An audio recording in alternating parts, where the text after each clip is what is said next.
ರಾಜ್ಯದಲ್ಲಿ ಸರ್ಕಾರ ವರ್ಸಸ್ ಕಬ್ಬು ಬೆಳೆಗಾರರು.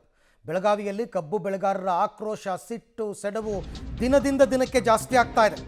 7ನೇ ದಿನಕ್ಕೆ ಕಾಲಿಟ್ಟಿದೆ ಕಬ್ಬು ಬೆಳೆಗಾರರ ಹೋರಾಟ. ಅಂದರೆ ಇವರು ಹೋರಾಟ ಮಾಡ್ತಾ ಇರ್ತಕ್ಕಂಥದ್ದು ಕಬ್ಬಿಗೆ ಬೆಂಬಲ ಬೆಲೆ ನಿಗದಿಪಡಿಸಿ 1 ಟನ್ಗೆ 3,500 ರೂಪಾಯಿ ಕೊಡಿ ಅಂತ ಅರೆಬೆತ್ತಲೆ ಹೋರಾಟಕ್ಕೆ ಮುಂದಾಗಿದ್ದಾರೆ ರೈತರು. ಕಬ್ಬಿಗೆ ಬೆಂಬಲ ಬೆಲೆ ನಿಗದಿಗಾಗಿ ಅಹೋರಾತ್ರಿ ಧರಣಿ ನಡೀತಾ ಇದೆ. ಮೂಡಲಗಿ ತಾಲೂಕು ಗುರ್ಲಾಪುರ ಗ್ರಾಮದಲ್ಲಿ ರೈತರು ಪ್ರತಿಭಟನೆ. ನಿನ್ನೆ ರಾತ್ರಿಯೆಲ್ಲ ಹೆದ್ದಾರಿ ತಡೆ ನಡೆಸಿ ಅಲ್ಲೇ ಮಲಗಿ ಕೊರೆವ ಚಳಿಯನ್ನು ಲೆಕ್ಕಿಸದೆ ಹೋರಾಟವನ್ನು ಮಾಡಿದರು. ಬಿಜೆಪಿ ನಾಯಕರೆಲ್ಲ ಸಾಥ್ ಕೊಟ್ಟಿದ್ರು. ಇವತ್ತು 7ನೇ ದಿನ, ಇವತ್ತಿಗೂ ಕೂಡ ಮುಂದುವರೆದಿದೆ ರೈತರ ಹೋರಾಟ.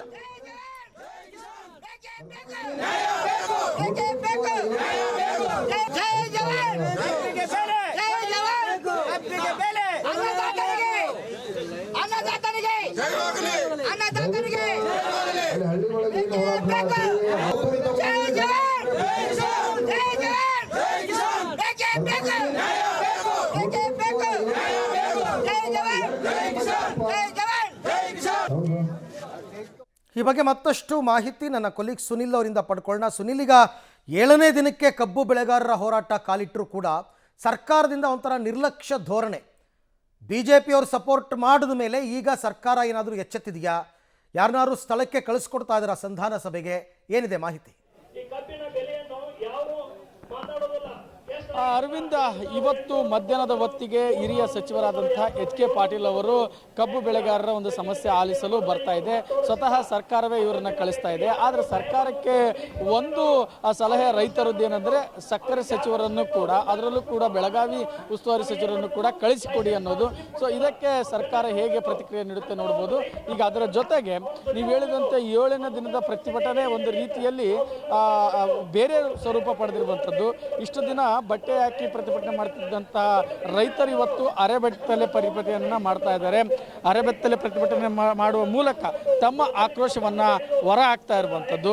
ಇದು ಒಂದು ಬೆಳಗಾವಿಯ ಗುರ್ಲಾಪುರ ಒಂದು ವೃತ್ತದ ಬಳಿ ಈ ಒಂದು ರೈತರ ಹೋರಾಟದ ದೃಶ್ಯಗಳು ಸಿಗ್ತಾ ಇರುವಂಥದ್ದು. ಇನ್ನು ಮತ್ತೊಂದು ದೃಶ್ಯಗಳಲ್ಲಿ ನೋಡ್ಬೋದು ಅರವಿಂದ, ಪೇಂಟ್ ಮೂಲಕ ಒಂದು ನಮಗೆ 350 ರೂಪಾಯಿ ಬೇಕು ಒಂದು ಟನ್ನಿಗೆ ಪ್ರೋತ್ಸಾಹ ಧನ ಮತ್ತು ಆ ರೀತಿಯ ಒಂದು ಬೆಂಬಲ ಬೆಲೆ ಅಂತ ಈಗ ಹೋರಾಟವನ್ನ ಮಾಡ್ತಾ ಇರುವಂಥದ್ದು. ರೈತರು ಈ ಮೂಲಕ ತಮ್ಮ ಆಕ್ರೋಶವನ್ನ ಹೊರ ಹಾಕ್ತಾ ಇದ್ದಾರೆ. ಅದರ ಜೊತೆಗೆ ಸಾಕಷ್ಟು ಸ್ಥಳೀಯ ಮಠಗಳ ಒಂದು ಶ್ರೀಗಳು, ರೈತ ಹೋರಾಟಗಾರರು ಕೂಡ ಪ್ರತಿಭಟನೆ ಭಾಗವಹಿಸ್ತಾ ಇರುವಂಥದ್ದು. ನಾನೀಗ ಮುಖ್ಯ ವೇದಿಕೆಯ ದೃಶ್ಯವನ್ನು ನಿಮಗೆ ತೋರಿಸ್ತೇನೆ. ಇಲ್ಲಿ ನೋಡ್ಬೋದು, ವಿಶೇಷವಾಗಿ ಬೆಳಗಾವಿಯ ವೈದ್ಯರ ತಂಡ, ಒಂದು 100 ಜನ ವೈದ್ಯರ ತಂಡ ಈ ಒಂದು ರೈತರ ಹೋರಾಟಕ್ಕೆ ಬೆಂಬಲ ಕೊಟ್ಟಿರುವಂಥದ್ದು. ವೈದ್ಯರು ಈಗ ಮಾತನಾಡ್ತಾ ಇದ್ದಾರೆ ರೈತರನ್ನು ಉದ್ದೇಶಿಸಿ. ಸುಮಾರು 50,000 ಆರ್ಥಿಕ ಧನವನ್ನು ಕೂಡ ಈ ಪ್ರತಿಭಟನೆಗೆ ಖರ್ಚಿಗೆ ಕೊಟ್ಟಿರುವಂಥದ್ದು. ಅರವಿಂದ್, ಇನ್ನು ರೈತರು ಇಲ್ಲಿದ್ದಾರೆ, ಅವ್ರನ್ನ ಮಾತಾಡಿಸ್ತಾ ಹೋಗೋಣ. ಸರ್, ಈಗ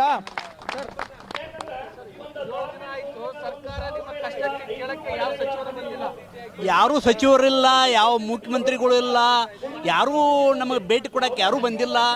ಮತ್ತು ಇಲ್ಲಿವರೆಗೆ ಸಕ್ರೆ ಸಚಿವರು ಬಂದಿಲ್ಲ, ಯಾರೂ ನಮಗೆ ಭೇಟಿ ಕೊಡೋಕೆ ಇಲ್ಲಿವರೆಗೆ ಯಾರೂ ಬರಲಾರ್ಕಾಗಿ ನಾವು ಪ್ರತಿಭಟನೆ ಈಗ 7ನೇ ದಿವಸ ಚಾಲೂ ಆಯ್ತು.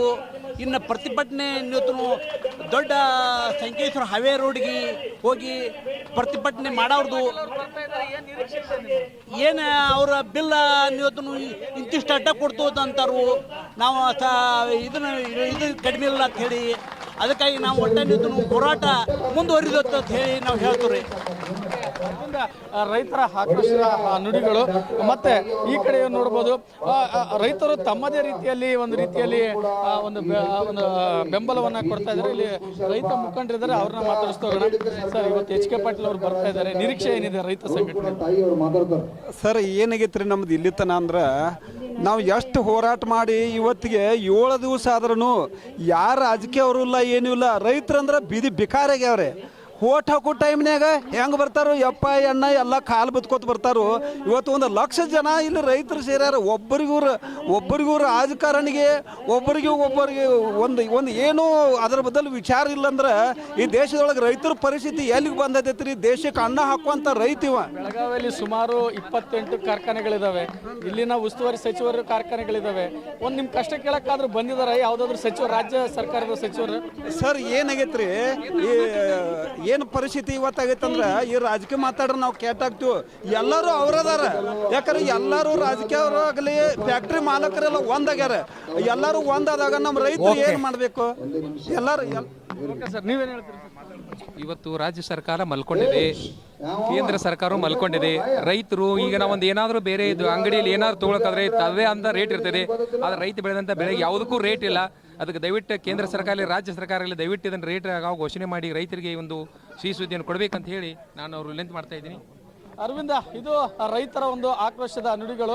ಈಗ ಮಧ್ಯಾಹ್ನದ ಹೊತ್ತಿಗೆ ಇನ್ನಷ್ಟು ರೈತರು ಬಂದು ಭಾಗಿಯಾಗುವಂತ ಸಾಧ್ಯತೆ ಇರುವಂತ ಅದೇ ರೀತಿಯಾಗಿ ವಿವಿಧ ನಾಯಕರು ಕೂಡ ಬೆಂಬಲವನ್ನು ಕೊಟ್ಟು ಪ್ರತಿಭಟನೆ ಭಾಗವಹಿಸಿದ್ದಾರೆ. ಅರವಿಂದ್, ಥ್ಯಾಂಕ್ ಯು ಸುನಿಲ್, ತಮ್ಮ ಎಲ್ಲ ಮಾಹಿತಿಗಾಗಿ ಧನ್ಯವಾದ. ನೋಡೋಣ ಬಂದಂತಹ ಎಚ್ ಕೆ ಪಾಟೀಲರು ಮಂತ್ರಿಗಳು ಏನು ಸಂಧಾನ ಮಾಡ್ತಾರೆ ಅಂತಂದ್ಬಿಟ್ಟು. ಇಷ್ಟೇ ಅಲ್ಲ, ಇನ್ನು ಭಾಗದಲ್ಲೂ ಕೂಡ ರೈತರ ಹೋರಾಟ ಜೋರಾಗಿದೆ. ಕಬ್ಬು ಬೆಲೆ ನಿಗದಿಗಾಗಿ ರೈತರ ಹೋರಾಟ. ಬೆಳಗಾವಿಯ ರಾಯಭಾಗ, ಕುಡುಚಿ, ಚಿಕ್ಕೋಡಿ ಎಲ್ಲ ಕಡೆ ಪ್ರತಿಭಟನೆ ಆಗ್ತಾ ಇದೆ. ಪ್ರತಿ ಟನ್ ಕಬ್ಬಿಗೆ 3,500 ರೂಪಾಯಿ ಬೆಂಬಲ ಬೆಲೆ ಬೇಕೇ ಬೇಕು. ಅಂದರೆ ಕಟಾವು ಮತ್ತು ಸಾಗಾಣಿಕೆ ವೆಚ್ಚ ಬಿಟ್ಟು ಅಂತ ಅವ್ರು ಕೇಳ್ತಾ ಇರೋದು. ಸೊ ಹಾಗಾಗಿ ರೈತರಿಗೆ ಈಗ ಕನ್ನಡಪರ ಸಂಘಟನೆಯವರು ಸಾಥ್ ಕೊಟ್ಟಿದ್ದಾರೆ, ಹಲವಾರು ಮಠಗಳ ಮಠಾಧೀಶರು ಸಾಥ್ ಕೊಟ್ಟಿದ್ದಾರೆ. ಬೆಳಗಾವಿ ಭಾಗದ ವೈದ್ಯರು, ಡಾಕ್ಟರ್ಸ್ ಅವರೊಂದು 100-200 ಜನ ಬಂದು ಸಾಥ್ ಕೊಟ್ಟಿದ್ದಾರೆ. ಅದಕ್ಕೆ ನಾನು ಆರಂಭದಲ್ಲಿ ಹೇಳಿದ್ದು, ಇದು ದಿನದಿಂದ ದಿನಕ್ಕೆ ಹೋರಾಟದ ಕಿಚ್ಚು ಜೋರಾಗ್ತದೆ.